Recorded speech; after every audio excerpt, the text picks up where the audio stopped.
जय श्री कृष्णा, हर हर महादेव, जय माता रानी की। नवरात्रों के ये पावन दिन चल रहे हैं और अब आ चुकी है अष्टमी और नवमी तिथि। बहुत ही ज़्यादा खास और विशेष होती है ये अष्टमी और नवमी तिथि, इसलिए कि इस दिन सभी माँ दुर्गा की विधि विधान से पूजा आराधना करते हैं और उन्हें विदाई करते हैं और कन्या पूजन करते हैं।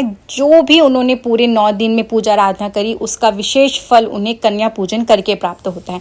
तो इस चीज़ को लेकर 2024 में बहुत ज़्यादा कन्फ्यूज़न बनी हुई है कि ये जो कन्या पूजन है वो किस दिन किया जाएगा, अष्टमी नवमी तिथि किस दिन होगी, अष्टमी का व्रत किस दिन रखना है, हमें पूजा आराधना किस प्रकार करनी है। तो आपके सभी प्रश्नों का जवाब इस वीडियो में आपको मिल जाएगा।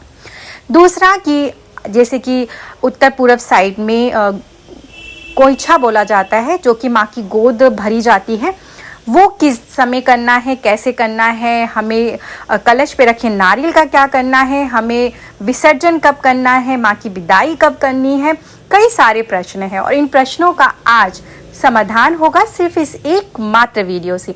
तो इस वीडियो को ज़रूर देखें, देखना बिल्कुल मत भूलें और अपने दोस्तों के साथ शेयर भी ज़रूर करें, अपने परिवार रिश्तेदारों के साथ में। और जिन्होंने वीडियो को अभी तक लाइक नहीं किया, लाइक कर दें, चैनल को सब्सक्राइब करें, कमेंट्स बॉक्स में जय श्री कृष्णा अवश्य लिखें। तो चलिए आज सबसे पहले ये जान लेते हैं कि 2024 में शारदीय नवरात्रि की अष्टमी नवमी तिथि किस दिन है। तो मैं आपको बता दूं, हमारे हिंदू शास्त्रों के अनुसार हम कोई भी पर्व तब मनाते हैं, कोई भी तिथि जिस तिथि में सूर्यदेव उदय होते हैं। तो जिस तिथि पे सूर्यदेव उदय हुए उसी तिथि को पूरा दिन माना जाता है, चाहे फिर वो दिन के दोपहर के बाद दूसरी तिथि ही क्यों ना लग जाए। तो इसी प्रकार से इस साल हो रहा है कि 10 अक्टूबर को सप्तमी तिथि है उदया तिथि में, मगर जो अष्टमी तिथि है दोपहर 12 साढ़े 12 बजे के बाद लग रही है। तो आप समझ सकते हैं कि उदया तिथि में सप्तमी तिथि मिल रही है, तो हम सप्तमी का व्रत 10 अक्टूबर को रखेंगे। अब बात करेंगे कि अष्टमी का व्रत किस दिन रखेंगे। तो अष्टमी का व्रत देखिए, सप्तमी और अष्टमी के संगम में नहीं रखा जाता है। हम अष्टमी और नवमी का व्रत संगम में रख सकते हैं, वो शुभ माना जाता है मनोकामनाओं की पूर्ति के लिए। तो जो अष्टमी का व्रत रखना है वो आपने 11 अक्टूबर शुक्रवार के दिन रखना है। अब जैसे कि किसी यहाँ पे प्रचलन होते हैं, सभी के यहाँ के रीति रिवाज होते हैं कि हम अष्टमी की पूजा करते हैं, कन्या पूजन, हम नवमी पे कन्या पूजन करते हैं। तो अब ये जो प्रश्न है, इस प्रश्न का देखिए, सप्तमी का व्रत आप 10 अक्टूबर को रखें और जो आप अष्टमी को कन्या पूजन करते हैं वो आप 11 अक्टूबर शुक्रवार के दिन करें। अब शुक्रवार के दिन जो अष्टमी तिथि है वो सुबह उदय तिथि से मिल रही है, 12:30 बजे के बाद नवमी तिथि लग रही है। अब जिनके यहाँ पे अष्टमी का व्रत रख के नवमी की पूजा की जाती है, तो वो अष्टमी का व्रत तो देखिए आपको 11 अक्टूबर को ही रखना है। अगर आपको लगता है कि हमें नवमी की पूजा कर लेंगे तो आप उस दिन कर सकते हैं, मगर जो पारण का समय रहेगा वो आप 12 अक्टूबर को करेंगे। मगर किसी को लगता है कि नहीं, हमें अष्टमी का व्रत पूरा करना है और फिर नवमी की पूजा करनी है, तो आप 12 अक्टूबर शनिवार के दिन कर सकते हैं। आप वो भी 10:30 बजे तक आपकी नवमी तिथि है, उसके बाद दशहरा पर्व शुरू हो जाएगा, दशमी तिथि लग जाएगी। तो आप नवमी की पूजा कर सकते हैं 12 अक्टूबर को 10:30 से पहले कन्या पूजन जैसे कई लोग करते हैं, तो आप इस तरह से कर सकते हैं। जैसे कि हमारे यहाँ पे भी इसी प्रकार से होता है कि हम नवमी की पूजा करते हैं, तो हम जैसे कि 11 तारीख को व्रत रख के और 12 को कर लेंगे, इसलिए कि हमारे यहाँ दशमी की पूजा नहीं होती है। मगर जिनके यहाँ दशहरा विजयदशमी की पूजा होती है तो थोड़ा सा ये लगता है कि हम दोनों ही पूजा कैसे एक साथ करेंगे, तो होता है थोड़ा सा खिचड़ी सी पक जाती है कि हमने एक पूजा करी फिर दूसरी करी। तो अगर आपके यहाँ ऐसा प्रचलन है कि आपके यहाँ दशहरे की पूजा होती है, तो आप जो नवमी की पूजा है वो 11 अक्टूबर को कर लें और 12 अक्टूबर को शनिवार के दिन आप दशहरे की पूजा करें। अलग अलग दिन करेंगे तो इससे आप भी कंफ्यूज नहीं होंगे और इजीली आप उस चीज़ों को कर सकते हैं। तो इस तरह से आप नवरात्रि का जो पारण है मगर वो शनिवार के दिन करें। ये तो हो गया आपके इस प्रश्न का हल, कन्या पूजन कैसे करना है, ये हो गया। अब दूसरा जो प्रश्न है वो है कि नारियल जो कलश के ऊपर रखा होता है उसका क्या करें। देखिए सबके यहाँ के प्रचलन अलग अलग होते हैं। अब किसी के यहाँ पे ये होता है जो नारियल के ऊपर कलश रखा जाता है, उसे कलश के ऊपर जो नारियल रखा जाता है, उस नारियल को जिस दिन कन्या पूजन होती है उसी समय उसे तोड़ा जाता है, तोड़ के और उसे प्रसाद के थोड़ा थोड़ा कन्याओं में बांट दिया जाता है और सभी परिवार के सदस्य ग्रहण कर लेते हैं। किसी के यहाँ पे ऐसा भी प्रचलन है कि उसे आप जल प्रवाहित कर देते, सभी चीज़ों के साथ विसर्जन कर देते हैं। मगर किसी के यहाँ पे ऐसा भी है और मान्यता है कि ऐसा भी कर सकते हैं अगर आप लक्ष्मी का वास चाहते हैं, इसलिए वो जो नारियल है लक्ष्मी स्वरूप हो जाता है। आप 9 दिन उसे जागृत करते हैं, उसकी पूजा आराधना करते हैं, तो आप उस नारियल को उठा के लाल कपड़े में चुनरी में आपने पहले से लपेट लपेटा होगा तो उसे आप अपने धन रखने के स्थान पर रख सकते हैं। और फिर जब अगले आएंगे चैत्र नवरात्रि तो आप उसे जल प्रवाहित करें और नया जो कलश के ऊपर आप नारियल रखेंगे उसे फिर आप पुनः रख दें। इस प्रकार भी आप कर सकते हैं। ये भी बहुत ही अच्छा तरीका है उस नारियल का करने का तरीका। इससे आपके घर में लक्ष्मी का वास होता है। हर तरह से लक्ष्मी का वास होता है, मगर अपनी मान्यताएं होती हैं, इसलिए कि हर जगह के अपने रीति रिवाज थोड़े अलग होते हैं। तो आपके यहाँ जिस प्रकार से होता है आप उस प्रकार से फॉलो करें। अगर नारियल का प्रसाद खाया जाता है तो आप खा लीजिए, अगर उसे जल प्रवाहित किया जाता है तो जल प्रवाहित कर दीजिए। अगर आप इस तरह से रखना चाहते हैं तो आप इस तरह से नारियल को अपने मंदिर में भी रख सकते हैं। और अगर अष्टमी पे देखिए, सबसे पहले अष्टमी पे माँ गौरी को, दुर्गा को अर्पण किया जाता है। माँ दुर्गा का जो भोग है वो नारियल ही होता है। तो माँ दुर्गा को जब अर्पण किया जाता है नारियल, तो आप एक अलग से नारियल लेकर उसे अर्पण करें, उसे फोड़े, उसे प्रसाद स्वरूप ग्रहण करें।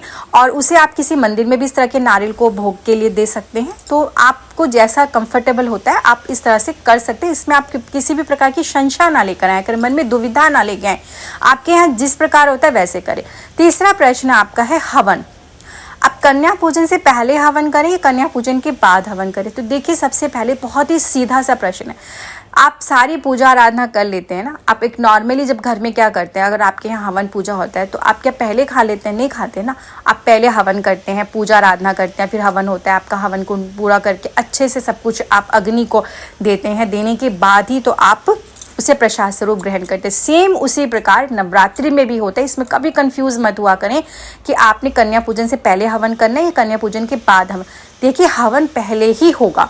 आप पूजा आराधना करें माँ दुर्गा की, जिस भी प्रकार से आप कर सकते हैं करिए। आपके यहाँ पे हलवा, काले चने और पूरी ये सभी जगह बनता है, खीर बनती है, आप ये सारी चीज़ें बनाएं, हवन करें। और अग्नि में भी थोड़ा सा आप डालें, हवन पूरा करके उसके बाद कन्याओं को बुलाएं, बड़े ही प्रेम भाव से आप उन्हें भोग दें और परिवार के सभी सदस्य ग्रहण करें। बहुत ही सरल और बहुत आसान तरीके से आप इस तरह से हवन करें और हवन करके कन्या पूजन करें। कोई कन्फ्यूज़न कभी भी अपने दिल में ना ले करें। अब ये जो है कि कोईछा कैसे भरना है, देखिए कोईछा हमारे उत्तर पूर्वी साइड में भरा जाता है, पूर्वी साइड भरा जाता है, और जिनके यहाँ नहीं होता तो वो नहीं भी करें। मगर मैं आपको एक चीज़ बता दूं, जैसे कि मैंने आपको नारियल का भी बताया, उसी प्रकार से हम माँ की जब गोद भरते हैं और माँ से प्रार्थना करते हैं कि हमारे घर में भी खुशहाली बनी रहे, हमारे घर में भी अन्न धन के भंडार भरे रहें, तो ये सभी कर सकते हैं। बहुत आसान तरीका। इसके लिए आपको एक छोटे से साइज़ का चुन्नी लेनी है, चुन्नी भी ले सकते हैं, नहीं तो आप एक लाल रंग का कपड़ा भी ले सकते हैं थोड़ा सा। इसलिए कि देखिए, जब हमारे यहाँ पे जब बेटियाँ जिनकी शादी हो जाती हैं, सुहागन जो बेटियाँ होती हैं, जब उनकी हम विदाई करते हैं तो उन्हें हम खाली झोली नहीं भेजते हैं। उनकी झोली में हम चावल रखते हैं, जौ रखते हैं, हल्दी की गांठ, सुपारी और कुछ सिक्के रखते हैं, गुड़ की भेली रखते हैं। इस तरह से करके उनकी गोद को भर के तब उन्हें विदा करते हैं। तो उसी प्रकार से इस पूरे 9 दिन में हमारी माँ दुर्गा हमारे घर में विराजमान रही। अगर हम अब उनको विदाई दे रहे हैं तो हम उन्हें खाली कोछे से कैसे भेजेंगे? तो उनका कोछा भरा जाएगा। तो भरने का यही तरीका है कि हमारे घर में भी खुशहालियाँ बनी रहे, हमारे भी अन्न धन के भंडार भरे रहे। इसलिए कि जब हम बेटी को विदा करते हैं तो हम यही बोलते हैं कि आप जाएं और इस तरह से विनती करें कि मैं चली गई हूँ मगर पीछे से मेरे मायके वाले खुशहाल रहे। तो उसी प्रकार से माँ दुर्गा से भी प्रार्थना करें कि हे माँ, हर साल आप हमारे घर आएँ और इसी तरह से धूमधाम से नवरात्रों का पर्व मनाएं और हमारे घर में हमेशा खुशियाँ बनी रहे, अन्न धन के भंडार भरे रहें। तो आपने करना क्या, जैसे मैंने आपको पहले बताया, आप कपड़ा भी ले सकते हैं, चुन्नी ले सकते हैं। आपने वो चुन्नी माँ दुर्गा के सामने रख देनी है। अगर देखिए आप उन्हें अर्पण कर सकते हैं, पहना सकते हो तो पहना दीजिए। और पहनाने के बाद आपने उस मतलब जो चुनरी है, चुनरी के कोने पे आपने ये करना है। उसके ऊपर आप क्या करेंगे, 1 मुट्ठी चावल रखेंगे, उसके अंदर 5 सुपारी रखेंगे, 2 हल्दी की गांठ रखेंगे। सिक्के आप कुछ भी रख सकते हैं, 1 रुपये का सिक्का, 10 का सिक्का, 5 का सिक्का, जो आपकी चांदी का सिक्का भी रख सकते हैं, रख दीजिए। आपने उसके अंदर कुछ मीठा रखना होता है, तो मीठे में देखिए आप थोड़ा सा गुड़ का टुकड़ा रख दीजिए, 2 लौंग ज़रूर रखेंगे, इसके अंदर 2 इलायची रखेंगे। गुड़ नहीं रख रहे तो आप बताशा भी रख सकते हैं। इस तरह से आपने ये रखना है। इसकी एक पोटली सी बना लें और माँ के सामने अर्पण करें, बैठ जाएं और हाथों में ले लें उस पोटली को और प्रार्थना करें, हे माँ, हे जगदम्बा, मेरे घर परिवार में इसी तरह अन्न धन के भंडार भरे रहे, आपकी असीम कृपा दृष्टि हम सब पर सदैव बनी रहे, मेरे घर में खुशहाली बनी रहे, सब कुछ मंगलमय हो, और जो भी भूल चूक हुई है इन 9 दिनों में उसके लिए हमें क्षमा करें, क्षमा याचना जरूर मांगे। अब ये मगर गोइठा आपने किस दिन भरना है ये भी मैं आपको बता दूं, ये आप भरेंगे 11 तारीख को, जिस दिन अष्टमी नवमी है। अष्टमी नवमी आपने शाम को सूर्य अस्त के बाद आप इस विधि को कर सकते हैं। अब देखिए शनिवार के दिन नहीं करेंगे, आप ये शुक्रवार के दिन ही करेंगे जो आपका, और फिर आपने करना है कि ये जो आपने पोटली तैयार करी इसे आप वहीं पे रखा रहने दें। अगले दिन अब विसर्जन कब करना है ये भी मैं अब आपको बता दूं। विसर्जन जो होता है विजयदशमी के दिन होता है, तो 12 अक्टूबर को है दशहरा। आप पहले अष्टमी नवमी वाले दिन ही हम, मतलब जैसे कि हमारे यहाँ ऐसा होता है कि हम जो खेतरी बोते हैं और जो नारियल रखते हैं उसे हम जो कन्याओं को बुलाते हैं उन्हीं कन्याओं के हाथ से उसे थोड़ा सा आसन को मतलब कहते हैं हिला देने के लिए। हिलाने से क्या होता है कि माँ उसे खुद ही हिलाती हैं तो ठीक रहता है, अशुभ नहीं माना जाता। हम खुद से नहीं हिलाते, मतलब कन्या से करा लेते हैं, जो कन्याओं को हम बुलाते हैं। हमारे यहाँ पे इस तरह से होता है, आपके यहाँ जैसा होता आप उस तरह भी कर सकते हैं। आपने इस तरह से कर लेना है।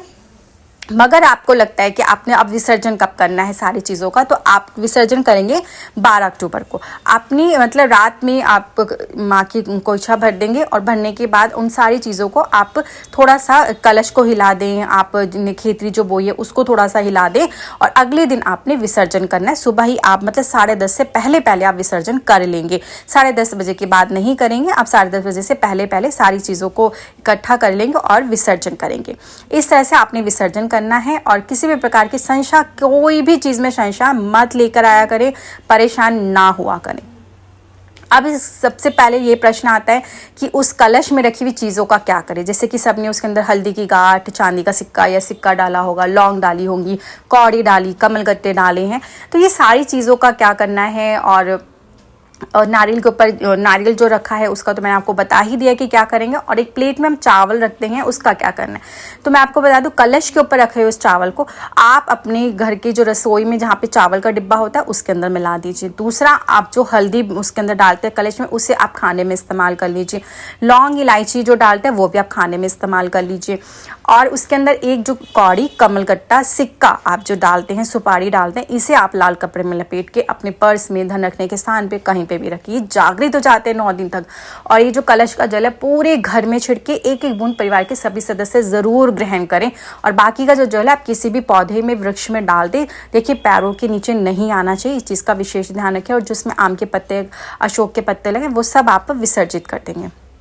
और एक जो महत्वपूर्ण चीज़ है वो ये है कि ये जो ज्वारे हम खेतरी बोते हैं, देखिए खेतरी ले जाके आप इधर उधर कूड़े में ना फेंकें, इस चीज़ का ध्यान रखा करें। आप इन्हें अच्छे से निकाल लें, और इसमें से जो खेतरी आपने बोई है थोड़ी सी तो पहले आप लाल कपड़े में लपेट के अपने धन रखने के स्थान पे ज़रूर रखा करें। इससे क्या आपके घर में सुख समृद्धि बनी रहती है। बाकी आप ले जाकर इनको ऊपर से काट के पीस के किसी मतलब खाने में मिला सकते हैं।